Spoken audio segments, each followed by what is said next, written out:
Hello, my name is Mackenzie Westcott, and this is one of my coworkers. She has right in front of her, I'm just going to have her sign this piece of paper saying that she gives written consent to record this video. Thank you. So we're going to start with a little bit of an introduction. So the case example that I am doing is a 12-year-old boy. We are going to call him Ross. I know she's a girl, but we're gonna pretend. So Ross is currently in a foster home. He has been in a foster home for 2 years now. He is with his third family, and he is struggling with emotional management.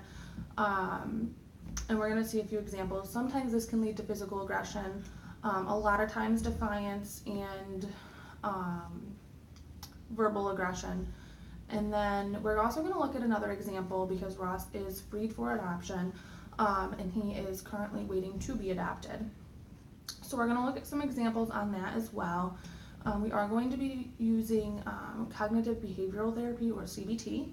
So we will be using the ABC model throughout the session. And then we are also, we might touch on things like Ross's loss in his family.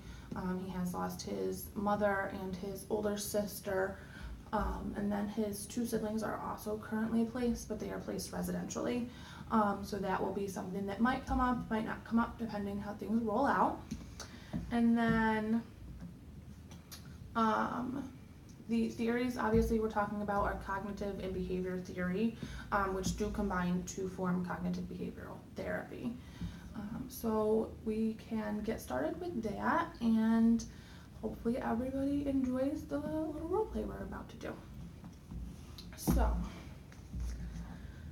hi Ross, how are you? I'm good. How was your past week? How are you feeling? I'm feeling happy now. You're feeling happy? Yeah. Okay, did something happen that is making you feel this way? Did you have a very good week, or is it just today? What's going on? I had a pretty rough week. You had a rough week? Yeah. But I'm glad you're having a good day. That's a really awesome thing. Yeah. What happened over the past week that made it a rough week? I was upset in the foster home. Mm-hmm. I was upset with my foster parent. Okay. Was it foster mom or foster dad? The foster dad. Foster dad. Mm-hmm. Okay. We do have coloring stuff here too, so if you want to color, feel free to color at any time. Okay. So what happened with foster dad that we're having that we had a problem over the past week? He told me to be quiet. Okay.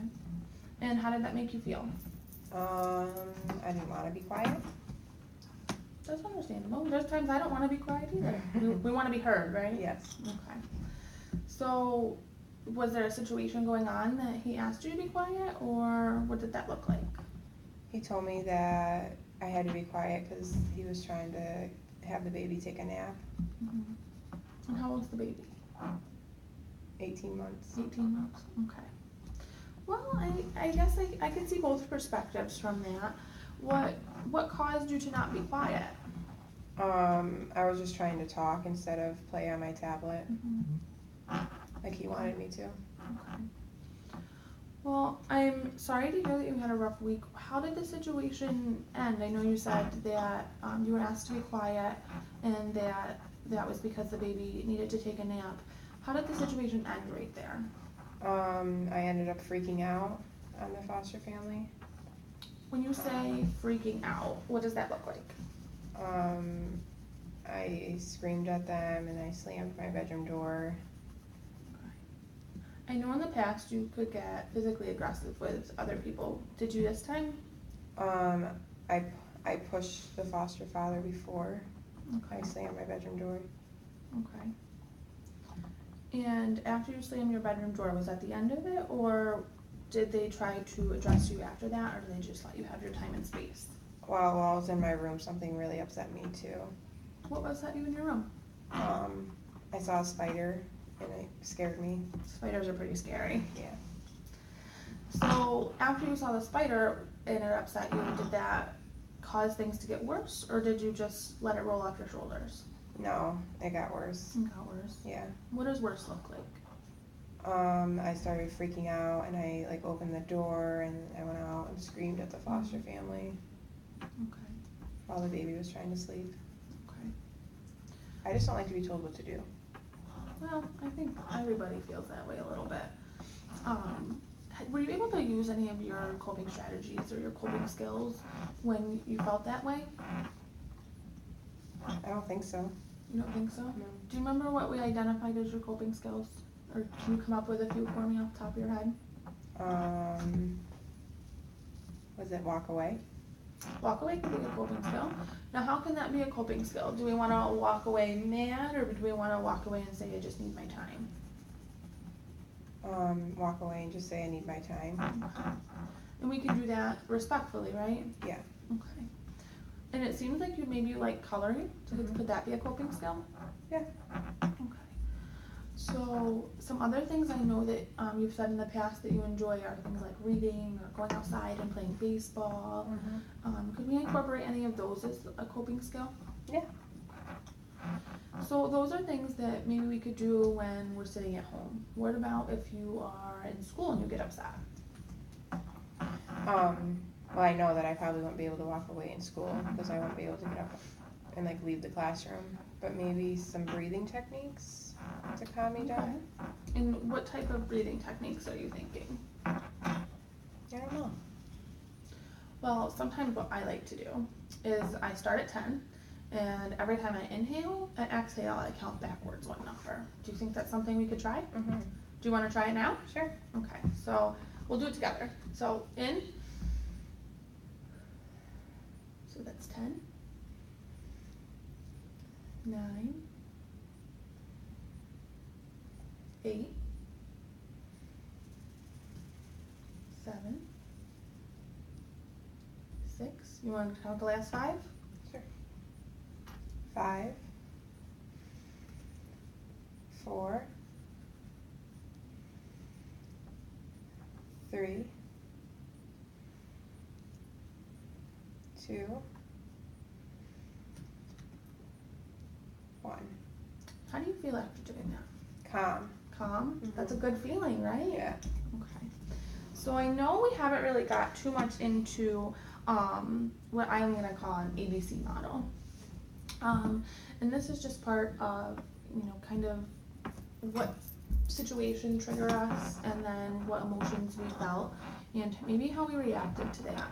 And maybe turning our positive or our negative thoughts into a positive thought. Is this something that you would be willing to try with me? Yeah. Okay.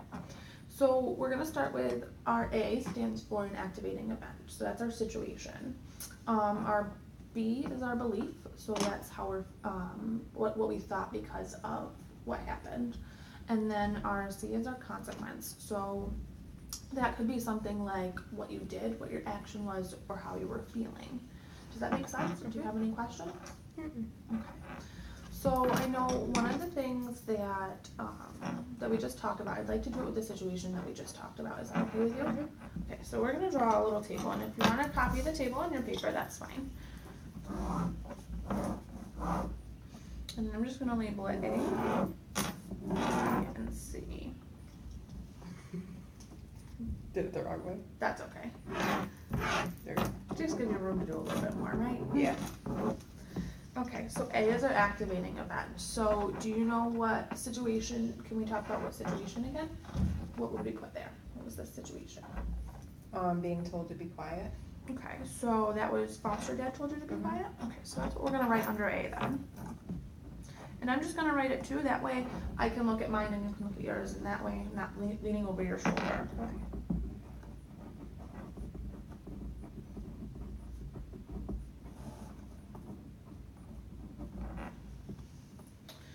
Okay, so we had foster dad asked us to be quiet. So what was your thought when that happened? What did you think?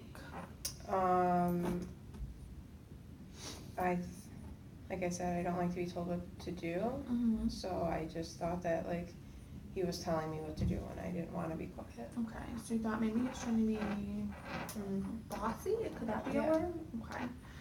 So we'll put that down. Under B. Okay. Yep. And that's our beliefs. Yes.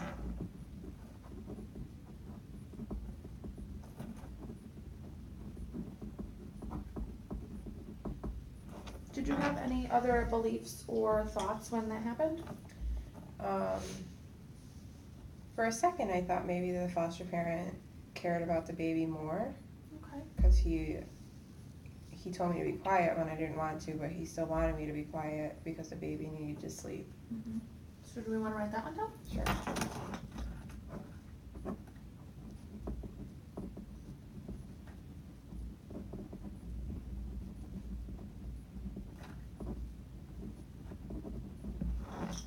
Okay. And then, so our consequence. What was your action? I screamed at him, I pushed him, and then I ran and slammed my door. Okay. So we're gonna write that down under C. And I'm just gonna label mine actions and emotions. Okay.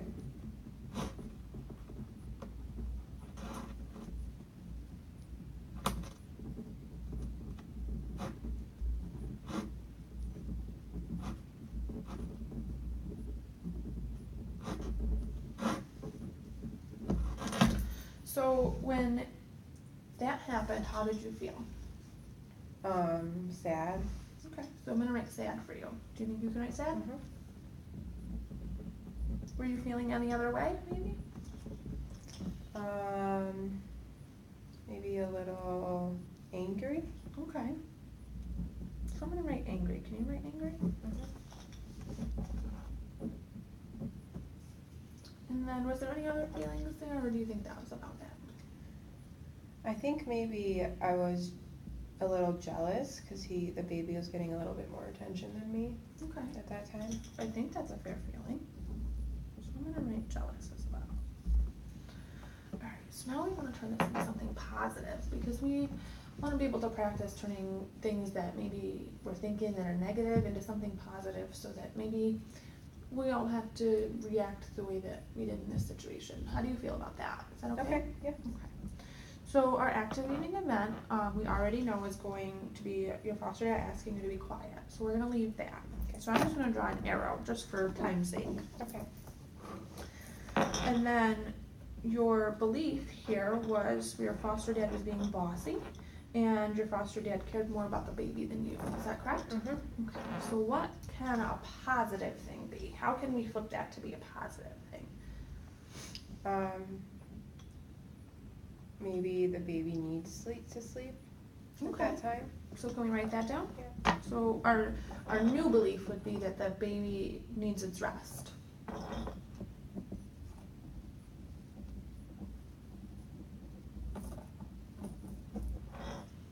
Okay, and was there any other belief or any other thought that maybe we can turn around a little bit? What about foster dad caring more about the baby? Do you think he cares about you?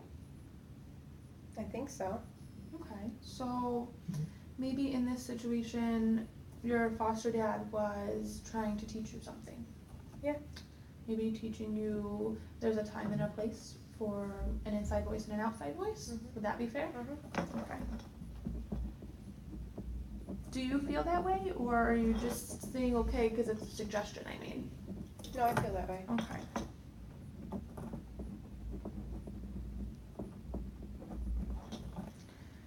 Okay, so then we have our actions and our emotions. So instead of screaming and slamming the door and pushing foster dad, what do you think you can do instead with our new beliefs? Well, probably be quiet, like he said. Maybe find something else to do that I enjoy to do. Okay, so can we write that down? Mhm. What do you enjoy doing? I like to play my tablet. Okay, so maybe we can write play tablet. Maybe also use one of my coping skills because I do like to play baseball, so I could probably go outside. That would be a really good one. I'm very glad you came up with that. Is there anything you like doing in the winter months? Because I know it can get cold outside, but maybe baseball in the winter is hard. I like to read. Okay, so maybe we can put reading down too. And then our new emotions. So if we were able to do all of this, how do you think you would feel?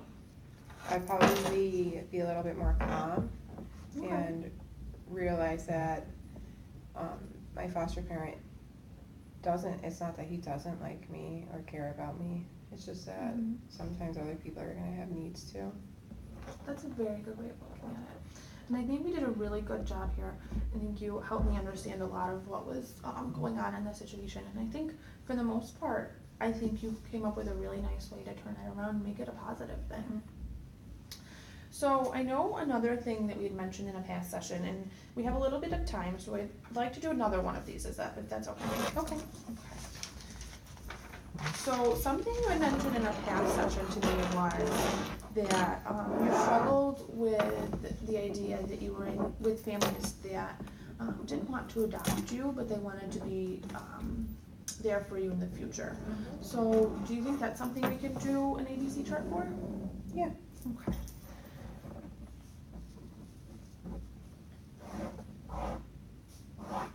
Okay, so with that, what do you think would be your situation? And that's gonna be our Abby. Well, I know this is my third foster home, so I think I can use that as an example. So Ryan and Laura have told me that they are a little older, and they don't wanna adopt me just cause I am a lot younger. But they still want like their home to be open to me and be like a support for me. Okay, so can we write in here, Ryan and Laura, not wanting to adopt because of their own age?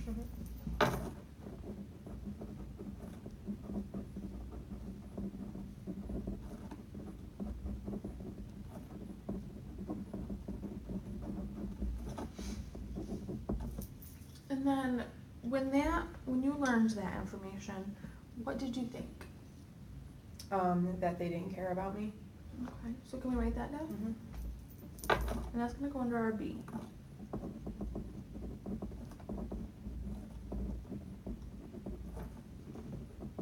I also thought that maybe I won't ever find like my forever family. I'm sorry to hear that. I think you're a wonderful person, so I think at some point we will find you that forever family, just as a side note.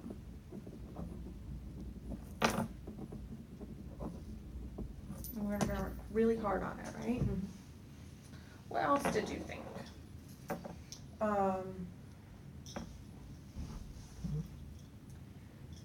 After I hear that at all of my foster homes, I try to do whatever I can to get out of there and hopefully move on to the next, so that hopefully that next one will be willing to adopt. Okay, so maybe how do we wanna word that? I think you worded it really well, but if we word it a little bit shorter, we can fit it in our box here. So I don't follow the rules and I just act out. I know that I can control my behaviors, but I just act out just so that they'll like push me out basically, because I'm used to that. So you feel that your actions will push you to the next home? And is that what you want? At that moment it is, because I'm hoping the next one will be that forever home. Okay. So our action here, under our consequence, from what I'm hearing you say, might seem like the way we're acting and our behaviors and outward expression of our emotions is what our action is. Would that be fair to say? So I'm going to write, do you know what outward expression means? I don't think so. Okay, so when you're in this situation and we are expressing our emotions, so for example, when you pushed Ryan, that would be outwardly expressing our emotions. Does that make sense? Okay. So I'm gonna write outward expression of emotions as our action. And then, how are you feeling through all of this? Sad. Yeah, I think that's a very fair feeling. Did you have any other thoughts or feelings? I get angry. That's why I pushed both Ryan and Laura in the past, because I'm angry. Okay. Did you feel any other way? Or do you think that was about it? I think that's it. Maybe a little disappointed. Disappointed? That's a fair one. It's a really good one.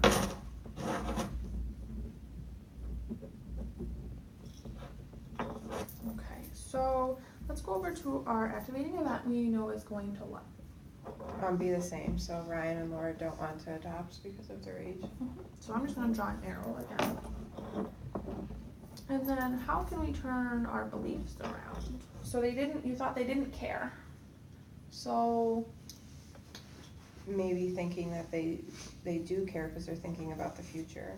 And they're thinking about like, who would I have if something was to happen to them because of their age. yeah, I think it's a really good one. So, Another thing I'm thinking, and I don't know if maybe you thought about this, was did Ryan and Laura offer to be like a resource for you to visit and to still see and talk to? mm-hmm. So could that be a positive thing?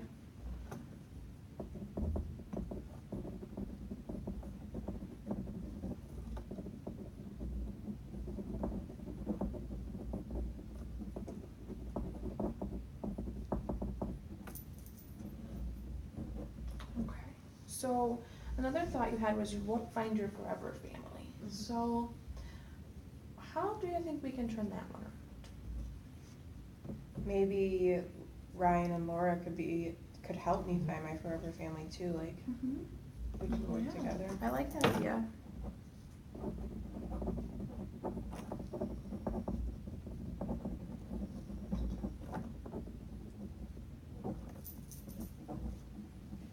Okay, and then we're gonna move down to our consequences. So our action was expressing our emotions outwardly in a negative manner, like pushing and hitting. Mhm. So what can we do instead of that? Maybe talk to them about how I'm feeling. I think that's a really fair thing to do.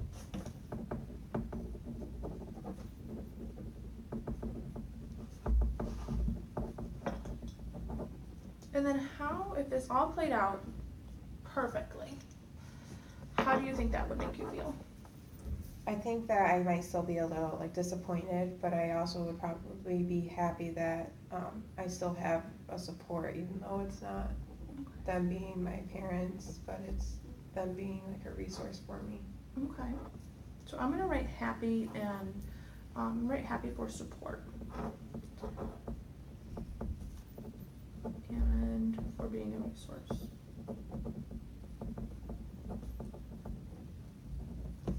Do you think something you can feel is proud that that they're willing to be there for you and that they were able to help you? I think that's something. Okay. So I think you did a really, really good job with these. And what I'm thinking is, I know sometimes it's hard to do these throughout the day because we have a lot going on. But maybe if there's something that comes up throughout the day, you can sit down at night and we can make some of these charts before you leave. We'll make sure to print some out for you so that we don't have to write them out and stuff like that. But maybe if there's one thing you can think of that day that was a negative thought and we can turn to something positive, do you think you can do this on your own? Do you think we've had enough practice? Okay. And then next week maybe you could bring those and we can go over them. How do you feel about that? Okay. So it was really nice seeing you today, Ross, and I think we went through a lot today. So we'll schedule for next week and we'll see you in a week or so. Is that okay with you? Okay. All right. Thank you very much. Okay. So that is the conclusion of our session. I just want to go over some key points. We did the ABC model that was discussed in the Walsh textbook. So I do want to draw the class's attention to that and just asking how we could implement it a little bit more smoothly, or if they have any suggestions on what can be done differently to help the client a little bit better. The other thing, let's see. Okay, so, and I think including the use of skills and application of theory. So just asking the class where they've seen cognitive and behavior therapy playing out here, just to draw their attention to that because that should be the focus. And then I hope everybody enjoys this video and thank you for watching.